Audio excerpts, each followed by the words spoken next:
বাংলার প্রতিনিধিত্ব হিসাবে এবার রাজ্যসভায় যেতে চলেছেন প্রসেনজিৎ চট্টোপাধ্যায়। 24শে জুলাই থেকে 31শে জুলাইয়ের মধ্যেই রাজ্যসভার 3 আসনে নির্বাচন হতে চলেছে।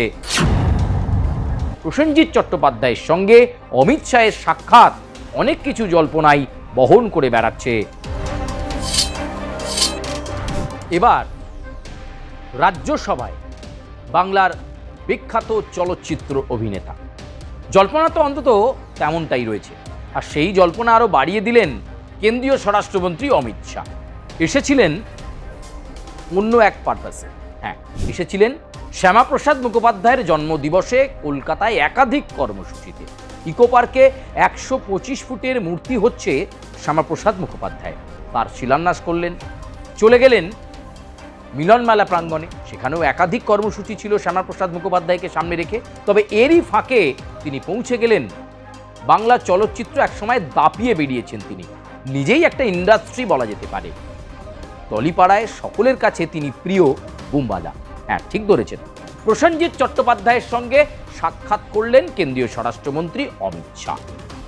শিডিউলে কিন্তু আগে থেকে ছিল না, হঠাৎ করেই অমিত শাহ সোমবার দেখা করলেন বুম্বাদার সাথে, আর প্রায় দুজনের মধ্যে 15 মিনিট কথা হয়। আর সেই 15 মিনিট পর অমিত শাহ নিজেই সোশ্যাল মিডিয়াতে জানিয়েছেন বাংলার বিখ্যাত চলচ্চিত্র অভিনেতা প্রসেনজিৎ চট্টোপাধ্যায়ের সঙ্গে সৌজন্য সাক্ষাৎ করেছেন তিনি, আর তাকে বিগত 12 বছর ধরে নরেন্দ্র মোদী প্রধানমন্ত্রী হিসাবে কিভাবে সরকার চালাচ্ছেন এবং নরেন্দ্র মোদী সরকারের সাফল্য, তার জয়গাথা, সেটারই বেশ কিছু গুরুত্বপূর্ণ নথি প্রসেনজিৎ চট্টোপাধ্যায়ের হাতে তুলে দিলেন তিনি। এভাবে বিভিন্ন বিশিষ্টজনের কাছে বিজেপি নেতা মন্ত্রীরাও যাবেন বলে দাবি করছেন অমিত শাহ। কিন্তু এখান থেকেই শুরু হয়েছে জল্পনা। চলতি মাসে অর্থাৎ জুলাই মাসেই রয়েছে রাজ্যসভার নির্বাচন, আর সেখানে বাংলার প্রতিনিধিত্ব হিসাবে এবার রাজ্যসভায় যেতে চলেছেন প্রসেনজিৎ চট্টোপাধ্যায়। সেই জল্পনাই এখন ঘোরাফেরা করছে, যদিও কোনো দিন সরাসরি রাজনীতিতে নামতে দেখা যায়নি প্রসেনজিৎ চট্টোপাধ্যায়কে। তৎকালীন মুখ্যমন্ত্রী মমতা বন্দ্যোপাধ্যায় একাধিকবার অনুরোধ করেছিলেন প্রসেনজিৎকে, কিন্তু প্রসেনজিৎ রাজনীতি থেকে নিজেকে দূরেই রেখেছিলেন। কিন্তু এবার তাকে সম্মান দিতে চায় বিজেপি, আর সে কারণে খোদ কেন্দ্রীয় স্বরাষ্ট্রমন্ত্রী অমিত শাহ বালিগঞ্জে প্রসেনজিৎ চট্টোপাধ্যায়ের বাড়িতে গিয়ে 15 মিনিট বৈঠক করলেন। সূত্র বলছে সেই বৈঠকে আলোচনা হয়েছে প্রসেনজিৎ চট্টোপাধ্যায়কে রাজ্যসভায় পাঠানোর জন্য মনস্থির করেছে বিজেপি। শুধু বুম্বাদা গ্রিন সিগন্যাল দিলেই এবার রাজ্যসভায় প্রতিনিধিত্ব করবেন প্রসেনজিৎ। একটা সময় টলিপাড়া কাঁপিয়েছেন তিনি।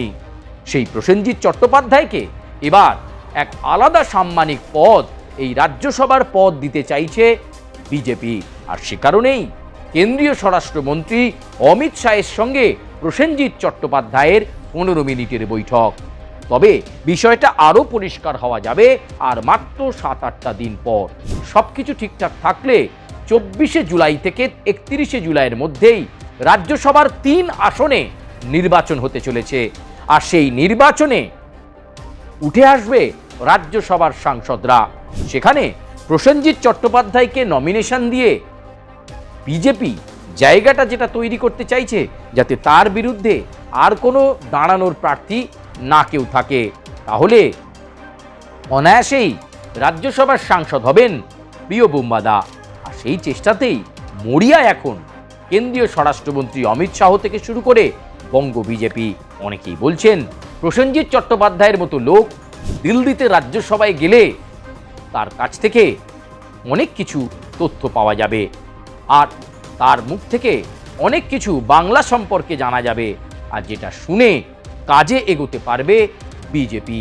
তাই তো তার মতো এই প্রবাদ প্রতিম চলচ্চিত্র অভিনেতাকেই রাজ্যসভায় 1 নম্বর পছন্দের জায়গায় রাখছে ভারতীয় জনতা পার্টি। যদিও ঘনিষ্ঠ মহলে প্রসেনজিৎ চট্টোপাধ্যায় হ্যাঁ না ভাবছি এসব কোনো কথাই বলেননি। তিনি বলেছেন দেশের স্বরাষ্ট্রমন্ত্রী এসেছেন, তার সঙ্গে সৌজন্য সাক্ষাৎ হয়েছে। 15 মিনিটের সাক্ষাতে বাংলার পরিস্থিতি নিয়েও কথা হয়েছে, সৌজন্য বিনিময়টুকু হয়েছে, এ কথাই বলা যায়। এর আগেও প্রসেনজিৎ চট্টোপাধ্যায়ের সঙ্গে সাক্ষাৎ করতে দেখা গিয়েছিল নির্বাচনের কিছু আগে দেশের আরেক গুরুত্বপূর্ণ মন্ত্রী সুকান্ত মজুমদারকে। কিন্তু এবার ঝটিকা সফরে এসে শ্যামাপ্রসাদ মুখোপাধ্যায়ের জন্মদিবসের দিনেই প্রসেনজিৎ চট্টোপাধ্যায়ের সঙ্গে অমিত শাহের সাক্ষাৎ অনেক কিছু জল্পনাই বহন করে বেড়াচ্ছে। সেই জল্পনার অবসান কি ঘটবে 24শে জুলাই? রাজ্যসভায় সাংসদ হয়ে এবার কি নতুন ইনিংস শুরু করবেন প্রসেনজিৎ চট্টোপাধ্যায়? সেই আলোচনা, সেই বিষয়ই এখন ঘোরাফেরা করছে বাংলার চলচ্চিত্র মহলেও। তৃণমূল কংগ্রেসের সরকারের আমলে কার্যত বিশ্বাস ব্রাদার্স নিয়ে অনেক অভিযোগ। সেই স্বরূপ বিশ্বাস এবং অরূপ বিশ্বাস নিয়ে ভুরি ভুরি অভিযোগ ছিল ফেডারেশন নিয়েও, শিল্পীদের কাজ না পাওয়া নিয়েও। কিন্তু এবার নতুন উদ্যমে সবকিছু শুরু হয়েছে। আর সেই জায়গা থেকে দাঁড়িয়ে বাংলার দশকের পর দশক অভিনয়ে কাঁপানো প্রসেনজিৎ চট্টোপাধ্যায়কেই এবার রাজ্যসভায় সাংসদ করে একটা অন্যতম স্ট্রোক দিতে চাইছে বিজেপি। তাই তো অমিত শাহের ঝটিকা সফরের মাঝেই হঠাৎ প্রসেনজিতের সঙ্গে অ্যাপয়েন্টমেন্ট, আর সেখানেই আলোচনা হলো 15 মিনিট। দাদা দিদির রাজনীতিতে প্রতিবেদন আজকের মতো এ পর্যন্ত।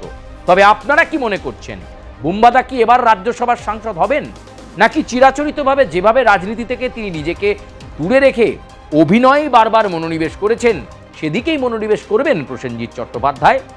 জল্পনা তাকে নিয়ে বাড়ছে। আপনারা আপনাদের মন্তব্য কমেন্ট বক্সে জানাবেন, লাইক করবেন, সাবস্ক্রাইব করবেন, বেল আইকনে প্রেস করবেন। আর দাদা দিদির রাজনীতিতে আপনারা কি ধরনের প্রতিবেদন দেখতে চাইছেন, শুনতে চাইছেন, আপনারা আপনাদের সুচিন্তিত মতামত শুধু আমাদের কাছে ব্যক্ত করবেন। আমরা চেষ্টা করব আপনাদের কাছে আরও ভেরিফাইড ইনফরমেশন দিয়ে দাদা দিদির রাজনীতির এই প্ল্যাটফর্মে নতুন প্রতিবেদন উপস্থাপনা করার। আপাতত বিদায় নিচ্ছি, দেখা হচ্ছে পরবর্তী পর্বে।